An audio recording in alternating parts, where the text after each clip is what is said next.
할렐루야. 오늘도 날씨가 조금 쌀쌀해졌습니다만 하나님을 사모하며 모인 우리 모두에게 이 시간 하나님의 크신 사랑과 은혜가 충만하길 먼저 간절히 소망합니다.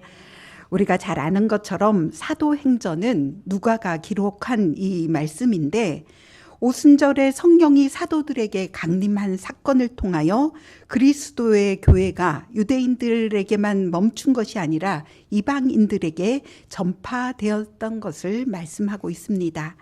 그리고 또한 교회가 유대교의 전통으로부터 벗어나서 또한 그리스도가 되어가는 그런 과정을 기록한 말씀입니다. 그리고 이는 하나님의 언약의 말씀인 1장 8절 말씀에 오직 성령이 너희에게 임하시면, 오늘 중요한 말씀을 하시나 봐요. 잠깐 기다리겠습니다. 괜찮? 그리고 중요한 말씀, 우리가 잘 아는 사도행전 1장 8절의 말씀, 하나님의 언약의 말씀입니다. 오직 성령이 너희에게 임하시면 너희가 권능을 받고 예루살렘과 온 유대와 사마리아와 땅끝까지 이르러 내 증인이 되리라. 이 말씀을 성취해가는 과정을 기록한 것이 또한 사도행전입니다. 그러므로 하나님께서는 그리스도인들이 성령의 능력을 받게 하시고 또 성령의 능력을 주시고 복을 주시는 것이 우리를 위한 것이며, 동시에 이 복을 전하는 증인이 되는 사명 또한 우리들에게 주셨음을 알 수 있습니다. 그러므로 오늘의 말씀, 이 사도행전의 말씀, 아니 성경의 말씀의 키워드는 바로 예수 그리스도입니다. 사도들은 예수 그리스도가 살아계신 하나님의 아들이며 또 하나님께서 우리를 구원하시기 위해 예수님을 보내셨음을 널리 전파하기 위하여 택함을 받았습니다. 즉 사도뿐만이 아니라 그 믿음을 이어오고 있는 현재 우리가 믿는 우리도 또한 예수 그리스도를 전하는 사명을 부여받았다는 것입니다. 그러므로 이스라엘 백성을 선민이라고 불렀습니다. 선택받은 백성, 하나님께 선택된 백성이라는 뜻입니다. 그러나 이스라엘은 죄로 인하여 하나님께로부터 멀리하였고 또 하나님을 없이 여기며 선택받은 백성이라는 믿음이 점차 변질이 되어서 자신들만이 하나님께로부터 특별히 선택받았으며 다른 민족보다 우월하다는 이 종교적인 잘못된 믿음을 갖게 되었습니다. 그리하여 부정적으로 다른 민족, 다른 집단에 비해 우월함을 갖게 되었고, 또는 그 믿음이 이기적이고 독선적인 태도로 이어져서 많은 갈등의 원인이 되기도 하였습니다. 그들은 더 이상 하나님의 나라를 전파하는 사명을 감당할 수 없게 된 것이지요. 그러므로 오늘 말씀은 이 이스라엘의 변질된 믿음, 즉 그들이 갖고 있는 잘못된 선민의식이 아닌 하나님께 택함 받은 백성으로서 받은 복이 무엇인지, 그리고 순수한 하나님의 소명이 무엇인지를 베드로의 설명을 통하여 우리는 깨닫게 될 것입니다. 그렇다면 무슨 일이 있었습니까? 우리가 읽지는 않았지만 잘 알고 있는 3장 1절에 이스라엘 백성들은 제9시 그들이 정한 시간에 기도하러 성전에 들어가기 위하여 항상 지났던 문이 있었습니다. 그 문의 이름은 미문이었습니다. 베드로와 요한도 또한 예외가 아니었습니다. 베드로와 요한도 어김없이 정한 시간이 되어 기도하기 위하여 성전을 향하고 있었습니다. 늘 같은 일이 벌어질 수도 있었지만 바로 오늘 그 미문을 지날 때에 매일매일 구걸하기 위하여 그곳에 앉아 있었던 날때부터 안진뱅이 한 사람이 그날은 베드로와 요한에게 도움을 요청합니다. 한 푼만 주십시오. 오늘 먹을 것이 없으니 좀 도와주십시오. 이 요청을 받은 베드로가 말합니다. 3장 6절 말씀입니다. 은과 금은 내게 없거니와 내게 있는 이것을 내게 주노니 나사렛 예수 그리스도의 이름으로 일어나 걸으라. 베드로에게 구걸했던 날 때부터 이 안진뱅이였던 그는 당장 먹을 거리가 필요했을 것입니다. 먹고 입을 것을 구하기 위하여 금과 은을 구하였습니다. 그러나 베드로는 그에게 자신에게 있는 것 나사렛 예수 그리스도의 이름으로 그를 일으켜 세웠습니다. 예수 그리스도의 이름으로 그의 삶을 구원하였고 그에게 온전한 자유를 주었습니다. 이 안진뱅이의 나이가 40 정도 되었다고 합니다. 그러니 적어도 30년 이상 그곳에 앉아 있었고 하루라도 먹지 않고서는 생명을 유지할 수 없었기에 그는 그 생명을 위하여 매일 구걸하기 위하여 그곳에 있었을 것입니다.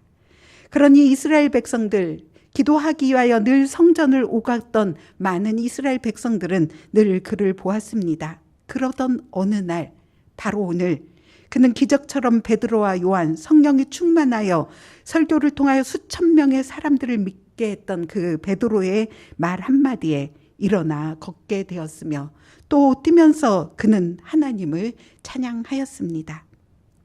이 놀라운 소식이 삽시간에 온 동네에 퍼졌습니다. 그리고 모든 백성이 크게 놀라며 달려나와서 솔로몬 행각에 모여들었습니다. 그리고는 그 기적을 일으킨 베드로와 요한을 만나기 위하여 또 그들을 보며 존경의 눈빛으로 이제 그들의 말과 행동 하나하나에 그들은 집중하는 상황이 되었습니다. 이 무리들을 향하여 베드로는 오늘 두 번째 설교를 하고 있는 것입니다. 그런데 이 상황에서 이 기적의 주인공이 누가 되었습니까? 베드로입니다. 성령의 인도하심으로 베드로는 예수 그리스도의 이름의 능력으로 안진뱅이를 일으켰습니다. 분명 성령의 도우심과 예수 그리스도의 이름의 능력으로 인해 일어난 일입니다. 그러나 사람들은 베드로의 능력만 바라보고 있습니다. 왜입니까? 그들은 기적이 일어난 것만 보였기 때문입니다. 그리고 그들은 어떻게 해서 그 기적이 일어났는지에 매우 궁금해하였습니다. 그들이 필요한 것은 그 기적을 일으키게 된 노하우를 알고 싶었을 것입니다. 그리고 그들 또한 그 노하우를 가지고 기적을 만나고 싶었습니다.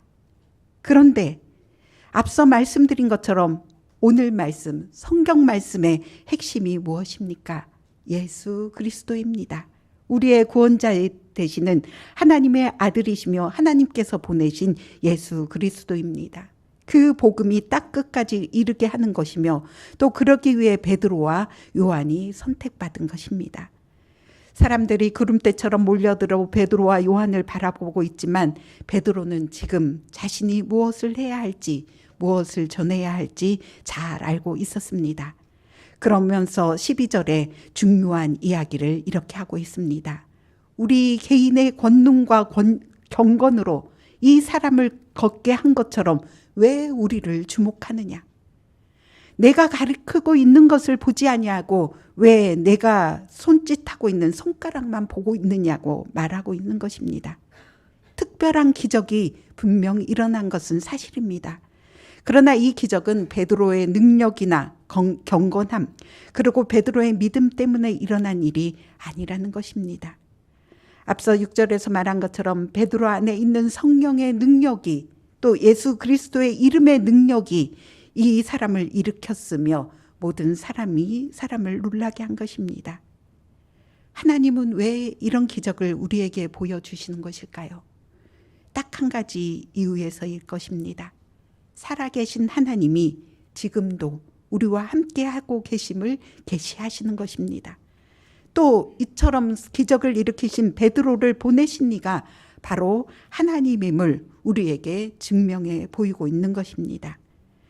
우리 또한 때때로 이런 특별한 기적이 사건이 우리에게도 일어나기를 간절히 바라고 원합니다. 아니 또한 이런 기적이 우리에게는 분명 일어나며 또한 우리 또한 바라야 될 것입니다.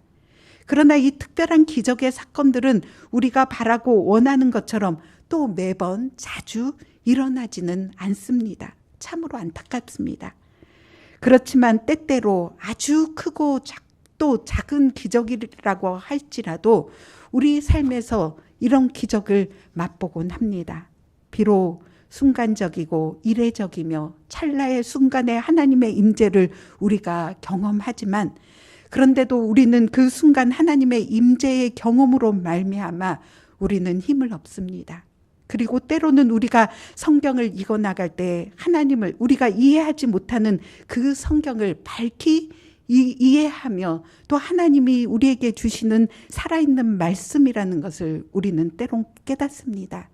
그 깨달음으로 큰 힘이 되고 또 살아계신 하나님이 여기도 지금 우리와 동일하게 살아계시다는 경험을 통하여 생생한 믿음을 느끼곤 합니다.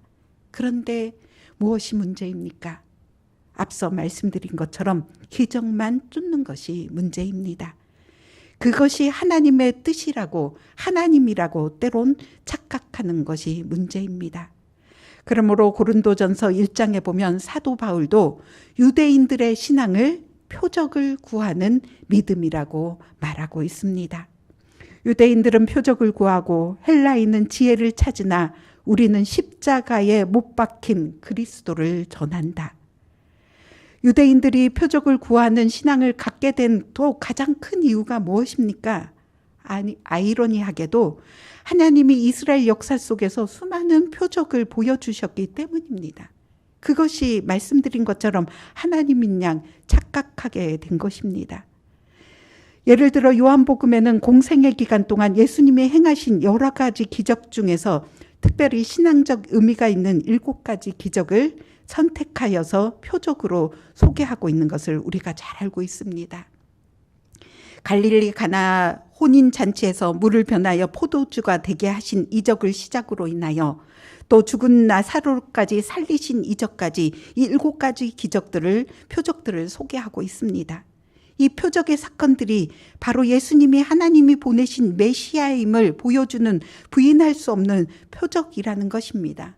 그러므로 하나님이 보내신 메시아이신 예수 그리스도를 믿어야 함에도 불구하고 유대인들은 정작 예수님, 그에게는 관심이 없고 예수님이 보이신 기적에만 관심을 갖고 기적만을 쫓는 상황이 되었습니다. 이것이 유대인이 저지른 크나큰 실수였으며 또한 현재 믿는 우리가 저지르는 어리석음일 수도 있습니다. 결국 베드로의 설교의 핵심이 무엇입니까? 우리 사도행전 3장 3절부터 21절까지 그 말씀을 이어오고 있습니다. 예수 그리스도에 대한 이야기를 전하고 있습니다. 하나님께서 예수 그리스도를 이 땅에 보내셨고 십자가에 죽으셨지만 그를 다시 살리셨습니다.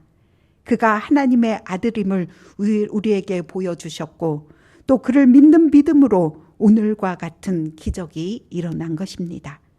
그러므로 여러분들이 제 자리에서 회개하고 하나님께로 돌아와야 합니다. 그러기 위하여 우리를 위해 오래전부터 예정하셨던 선지자들의 입을 통하여 예언하신 예수 그리스도를 오늘 우리들에게 보여주셨습니다. 여러분, 죄에서 벗어나십시오. 그것이 하나님이 주신 참 복입니다. 베드로는 오늘 이렇게 설교하고 있습니다. 그렇습니다. 베드로를 통하여 날 때부터 한 번도 걷지 못했던, 그리고 모든 이스라엘 백성들이 그를 알고 있었던 이 안진뱅이를 일으킨 사건은 예수 그리스도의 이름을, 그리고 예수 그리스도가 우리를 구원하실 메시아임을, 구원자임을 선포하기 위한 초석일 뿐이라는 사실을 오늘 베드로는 우리들에게 외치고 있습니다. 그리고 오늘 함께 읽은 본문은 베드로가 유대인들에게 익숙한 이야기, 신명기 이야기를 인용하면서 자신의 설교에 대하여 하나님께서 보내셨음을 그 신빙성을 강조하고 있습니다. 베드로 자신이 하나님께 속한 자임을 입증하고 있는 것입니다. 22절 말씀은 신명기 18장 15절의 말씀을 인용한 것입니다. 모세가 말하되 주 하나님이 너희를 위하여 너희 형제 가운데서 나 같은 선지자 하나를 세울 것이니 너희가 무엇이든지 그의 모든 말을 들을 것이라. 모세가 말하는 나 같은 선지자는 그의 후계자가 되었던 여호수아를 말하고 있습니다. 그러나 또한 성경의 예언의 이 중의적인 표현, 즉 2가지 의미를 가진 표현으로 먼 미래에 오실 선지자 예수 그리스도를 말하고 말하고 있으므로 바로 하나님의 말씀이 이루어지고 있음을 의미하고 있습니다. 그뿐입니까? 23절에 보면 사무엘 때부터 말한 모든 선지자들이 예고한 때가 바로 지금 예수 그리스도의 때가 왔음을 말하고 있습니다. 베드로의 자신이 일으킨 이 기적의 사건을 주목하지 말라고 말하고 있습니다. 그렇습니다. 만일 베드로가 누구냐고, 또 베드로가 하나님께 받은 복이 무엇이냐고 함께 묻는다면 여러분은 무엇라고 답하겠습니까? 또 베드로를 보면서 하나님께 한 가지 소원을 우리가 구할 수 있다면 여러분은 무엇을 간구하겠습니까? 베드로는 앞서 명설교를 통하여 수천 명의 사람을 동시에 믿게 하였습니다. 또 오늘 3장 1절에 읽은 것처럼 안진뱅이를 일으키는 기적을 통하여 수많은 사람 앞에서 복음을 전하였습니다. 그의 능력이 참으로 부럽습니다. 이런 능력이 있다면 얼마나 좋겠습니까? 모두가 우러러 볼 것입니다. 오늘 요즘도 많은 사람들이 이 능력, 기적을 쫓아 많은 사람들이 모여듭니다. 특별히 영적인 지도자는 이런 능력이 없이는 앞에 설 수 없기에 때로는 두려움으로 말미암아 이런 능력이 있는 채 하며 치유의 은사가 있다면 늘 널리 자랑하고 싶어 하기도 합니다. 그러나 베드로에게 이런 능력이 나타났음에도 나의 능력, 나의 경건, 나의 믿음으로 된 것이 아니라고 분명히 말합니다. 성령이 일으킨 변화임을 알았고 또 중요한 것이 무엇인지를 제대로 깨닫게 된 것입니다. 그러니 놀라운 것은 우리가 또 이 말씀과 함께 주목해야 할 것은 바로 베드로의 변화입니다. 성령의 변화입니다. 이제 베드로는 유대인들에게 당신들이 누구인지를 잊고 살았다면 당신들의 존재를 제대로 기억해야 한다고 말씀하고 있습니다. 그들이 누구입니까? 25절 말씀입니다. 너희는 선지자들의 자손이며 또 하나님이 너희 조상과 더불어 세우신 언약의 자손이다. 이스라엘 백성들 또한 선지자들의 자손이고 하나님의 조상들과 더불어 세우신 언약의 자손이라는 것입니다. 너희가 누구이냐? 잊었느냐? 모세가 말한 선지자 예수 그리스도의 자손이다. 하나님이 세우신 언약의 자손이다. 우리 또한 마찬가지입니다. 우리 또한 이 모세가 말한 선지자 예수 그리스도의 자손입니다. 또 하나님께서 세우신 언약의 자손입니다. 그리고 25절 계속해서 이 언약의 백성이 마땅히 감당해야 할 소명에 대하여 이렇게 말하고 있습니다. 아브라함의 이르기를 땅 위의 모든 족속이 너의 씨로 말미암아 복을 받으리라 하셨다. 하나님은 아브라함을 택하시고 복의 근원이 되리라 하셨습니다. 물론 복의 근원은 하나님 한 분입니다. 그러므로 복의 근원인 하나님이 세우신 아브라함이 하나님과 일체가 되었을 때에 그 복의 통로가 되어 이 땅의 모든 족속들에게 복을 전하는 자가 되리라는 말씀입니다.